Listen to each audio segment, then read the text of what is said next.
Loan की किस्त नहीं चुका पाने के कारण एक युवक द्वारा आत्महत्या करने का मामला सामने आया है। ये घटना सिलीगुड़ी संलग्न ईस्टर्न बाईपास पूर्व फगदेबाड़ी इलाके की है। मृतक का नाम सनत कुमार साहा है। ওর লোনের যতগুলো লোন আছে ওই চাপের কারণে এটা হয়েছে। বেড়ার দরজার নিচ দিয়ে দেখে যে পা ঝুলতেছে। টাকাটাও ব্যবস্থা করতে পারে নাই, 1 নম্বর। 2 নম্বর, সাপ্লাই অফিসের একটা চাপ ছিল, যেমন ওদের মিটারটা খুলে নিয়ে যায়। বললো যে কালকে এই লোনটা জানি জমা সময় মতো দিয়ে দেয়। চুরি বলে ওর বাবার নামে একটা অভিযোগও আসে, তাই এগুলো নিয়ে ও একটু লজ্জিত ছিল। बताया गया है कि सनत कुमार साहा पेशे से टोटो चालक था। वो टोटो चलाकर किसी तरह अपने परिवार का भरण पोषण करता था। उसके घर में पत्नी, 2 बच्चे और माता पिता हैं। युवक पर बैंक लोन सहित कई कर्ज का बोझ था। कल बैंक कर्मचारी लोन की किस्त वसूलने के लिए युवक के घर आए थे। साथ ही युवक पर लोन की अन्य रकम चुकाने का दबाव भी था।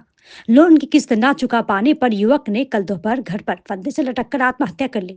इसकी जानकारी मिलते ही अशीघर चौकी की पुलिस मौके पर पहुंची और शव को कब्जे में लेकर पहले सिलीगुड़ी जिला अस्पताल और बाद में पोस्टमार्टम के लिए उत्तर बंगाल मेडिकल कॉलेज और अस्पताल में भेजा।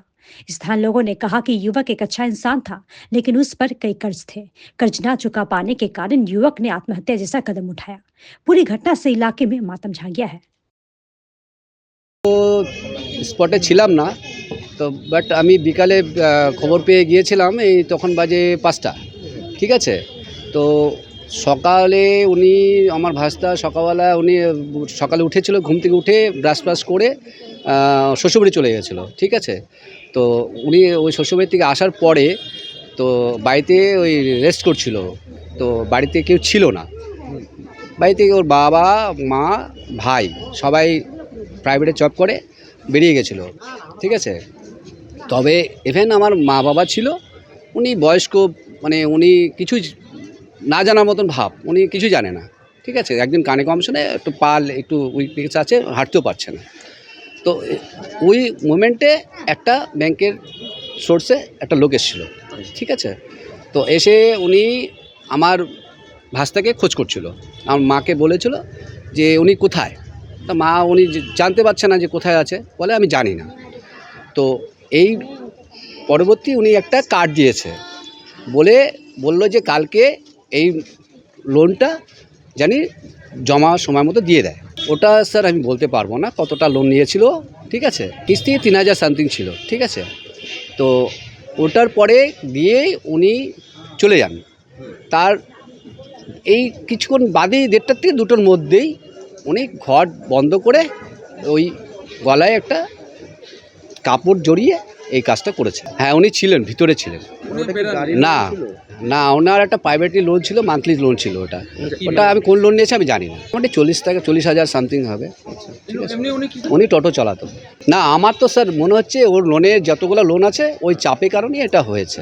হ্যাঁ, জড়িত যেতে ওর মাথায় এটা ঠিক কাজ করছিল। ওটা এই করতে পরিবারে একটা অশান্তি একটা ছিল, ওই 2-1 কথা কাটাকাটি হতো, এই কিস্তি নিয়েই হতো। হ্যাঁ, এইটা নিয়েই হয়েছে, আর কিছু আরও তো আমি জাস্ট বলতে পারছি না। বাস আমি একটাও জানি, ওটার বিষয়ে আমি বলতে পারছি। কালকে যেটা পেয়েছি ওটাই জানি। হ্যাঁ, আছে, ছোট 2টো বাচ্চা আছে, একটা আছে ছেলে, একটা আছে মেয়ে। একটা ছেলেটার বয়স 5 মাস আর মেয়েটার বয়স 2.5 বছর। উনি 27, আমি ওনার কাকা হই। বেড়ার দরজার নিচ দিয়ে দেখে যে পা ঝুলতেছে। পা ঝোলার পরে ওর মা দরজাটা কোনো রকম খুলে সবাই চিল্লাচিল্লি করলো। গিয়ে দেখলাম আমরা এই যে ঝুলন্ত অবস্থা। সেটা তো বলতে পারবো না, এখন ওদের পারিবারিক কীরকম অশান্তি, মানে লোন টোন ছিল, লোন ছিল ওইটাই। আমরা পাশের বাড়িতেই সবাই কাজে কর্মজীব একসাথে কাজ করি। ওর মাঠা আমরা সবাই, আমরা ধরেন আমি তো আসছি 2:30টার দিকে, ওর মা আসছে 3টার দিকে, মানে জানাজানি হচ্ছে এই ঘটনাটা। বিস্তারিত বলতে কালকে দুপুর 2টো নাগাদ ওদের বাড়ি থেকে খুব চিৎকার চেঁচামেচি, ওই পাশের মেয়েরা সব চিৎকার করতেছে যে একটা ছেলে ঝুলে আছে। আমার বাড়িতে মিস্ত্রি কাজ করছে, মিস্ত্রি গিয়ে আমাকে খবর দিল। তা আসার পরে দেখলাম টুকাই, ওর ডাক নাম টুকাই, সনৎ নাম ওর। তারপরে ওর মা দেখি খুব চিৎকার চেঁচামেচি করতেছে। পরে কাউকে আর আত্মীয় স্বজনের ফোন নাম্বার আমার কাছে ছিল না, আমি থানায় খবর দিই, থানার থেকে বডিটা নিয়ে যায়। কেন এটা জানা গেল যে ও সকালবেলা শ্বশুরবাড়ি থেকে ঘুরে আসে, হয়তো কিছু একটা মানে পাওনা দাওয়ানার ব্যাপার ছিল। কালকে ওর কিস্তি ছিল, সেটা 3,000-এর উপরে কিছু একটা, তা ও সেটা 12টা নাগাদ দেওয়ার কথা ছিল।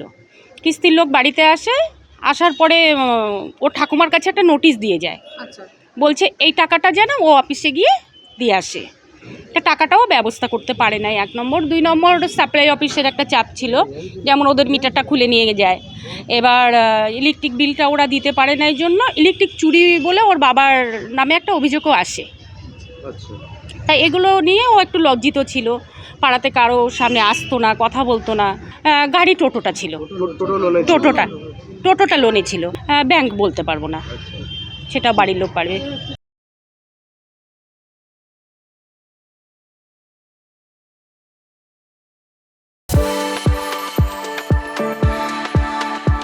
We are the dreamers, the achievers, and the leaders.